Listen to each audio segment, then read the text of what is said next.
Rachel, how are you? I'm well. How are you today? I'm really good. I wanted to start off and ask you, obviously you're like just kind of beginning your career and stuff like that, and obviously to be in something like West Side Story is so cool. Are you thinking ahead? I mean, do you want to kind of keep doing musicals, or do you see yourself kind of pivoting away, or what are you thinking? I actually do see myself pivoting away from musicals for a bit. I was so thrilled to be immersed in the world of West Side Story for so long. Next month is my 4-year anniversary of working on this film in the sense that I started auditioning when I was 16. And so it's been a really wonderful, wild ride here. And obviously Snow White is a musical as well that I'm working on. And I think I'm ready to let go of that for a little while, unless an opportunity that can't be missed comes up. But I'm a storyteller first and foremost, and I love a good script, and that's really what matters to me at the end of the day. Cool. Can I ask, outside of West Side Story, what are your top three musicals? And in that top three, can you give me your favorite song out of them? Oh, yes. So Fun Home, composed by Janine Tesori, is one of my favorites of all time. My favorite song is Telephone Wire. Uh, Natasha Pierre and the Great Comet of 1812, composed by Dave Malloy. And my favorite song is probably Pierre and Natasha. And I haven't thought of this in a really long time, so I'm trying to think. I love Sweeney Todd. It was my favorite growing up because it was the first musical I was really introduced to, composed by the late great Steve Sondheim. And my favorite song has to be the Joanna Quartet, that is kind of sung over each other when Sweeney is coming to terms with the possibility of never seeing his daughter again, and it's just a beautiful song. In West Side Story, was there any one particular song that you were, I don't want to say dreading, but like you were kind of, I guess, worried about nailing, if that makes sense?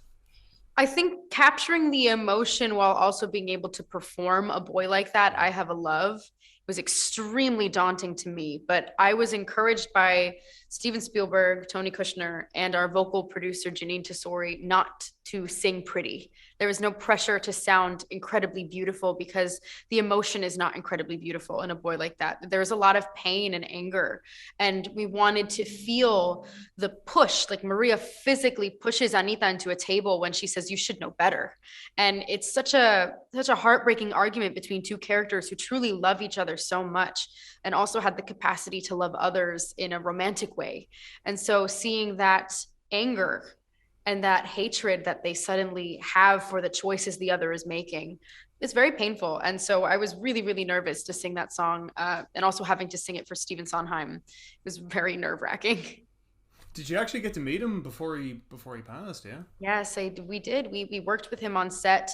He came to all of our recording sessions when we were recording the album, which is out now. And I listened to it this morning and just was overcome with emotion at the fact that he was sitting in the room when we were making it.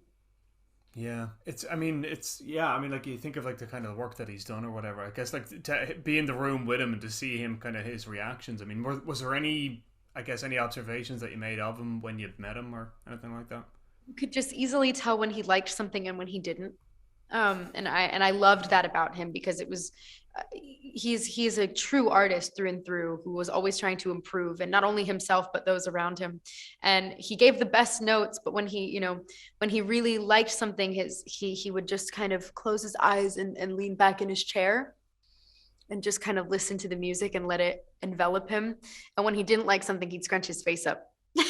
There was something that I noticed sitting in the control room with him. And what was really funny is that Janine Tesori, our vocal producer, worked with him a lot. She worked with on the revival of Sunday in the Park with George with Jake Gyllenhaal and Annalie Ashford with him. And then she was also working on our film. And they had similar mannerisms when they didn't like something. And so you would see his face scrunch up and you would also see her face scrunch up, but they're not looking at each other. They just heard the same thing.